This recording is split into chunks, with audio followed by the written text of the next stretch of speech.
नमस्कार, मैं हूं सौरभ श्रीवास्तव। उत्तर प्रदेश में विधानसभा चुनाव का छठवां चरण जो है वो 3 मार्च को होगा। 3 मार्च को 10 जिले के 57 विधानसभा सीटों पर मतदान होना है। हम आपको बता दें, ये जो छठवां चरण है पूरी तरीके से पूर्वांचल के अंबेडकर नगर से लेके गोरखपुर तक के लगभग 276 उम्मीदवारों की किस्मत जो है वो फैसला करेगा। उनकी किस्मत का फैसला छठवें चरण के चुनाव में यानी 3 मार्च को होगा, जब प्रत्याशी इनके पक्ष में वोट करते हुए दिखाई देंगे। अगर बीजेपी की बात करें तो बीजेपी के लिए सीट और ये छठवां चरण जो है काफ़ी प्रतिष्ठा वाला है, क्योंकि ये पूरी तरीके से गोरखपुर के आसपास का क्षेत्र है, इसलिए ये योगी आदित्यनाथ के प्रभाव वाला क्षेत्र माना जा रहा है। पिछले चुनाव के नतीजों की बात करें तो पिछले चुनाव यानी कि 2017 के विधानसभा चुनाव में बीजेपी ने यहाँ पर पूरी तरीके से यानी कि इस चरण का जहाँ जहाँ चुनाव होने हैं विपक्ष का पूरी तरीके से सफाया कर दिया था। लेकिन इस बार की राह आसान दिखाई नहीं दे रही है, क्योंकि समाजवादी पार्टी ने गठबंधन तो बसपा ने भी जातियों का समीकरण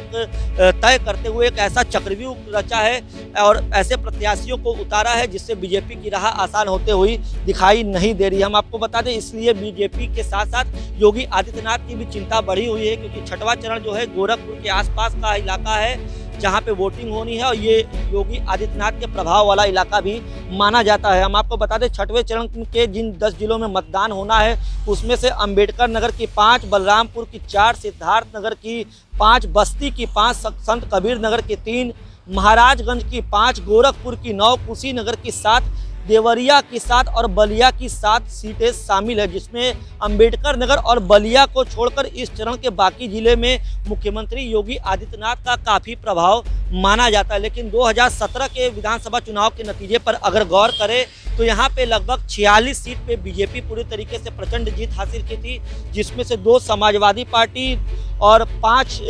बसपा और कांग्रेस महज 1 सीट पर सिमट गई थी। अगर इस चरण की बात करें तो ये बीजेपी के तरह लिए एक मजबूत चरण भी माना जा रहा है, क्योंकि बीजेपी की पिछले चुनाव में यहाँ स्थिति बहुत मजबूत थी। 46 सीट बीजेपी की 57 विधानसभा सीटों में से आई थी, लेकिन इस बार जिस तरीके से विपक्ष की अगर बात करें, खासा तौर पे अगर समाजवादी पार्टी की बात करें तो समाजवादी पार्टी ने ओम प्रकाश राजभर से गठबंधन किया है और पिछले बार अगर चुनाव में ओम प्रकाश राजभर बीजेपी के साथ है तो एक बार जातिगत जो समीकरण विपक्ष की पार्टियों ने सेट किया है उसके चलते बीजेपी की चुनौती बढ़ी हुई है। यही वजह है कि योगी आदित्यनाथ की भी चिंताएं बढ़ी हुई है। लगातार वो छठवें चरण के लिए भी उन्होंने अलग अलग इलाकों में जाके एकदम जीतोड़ मेहनत करते हुए दिखाई दिए थे। अब ये देखना होगा छठवें चरण का मतदान जब कल यानी कि 3 मार्च को होगा तो प्रत्याशियों की किस्मत जब ईवीएम में कैद हो जाएगी तो 10 मार्च को जब ये ईवीएम खुलेंगे तो क्या बीजेपी अपने 2017 के जो रिजल्ट थे उनको बरकरार रखती है, या जो जिस तरीके से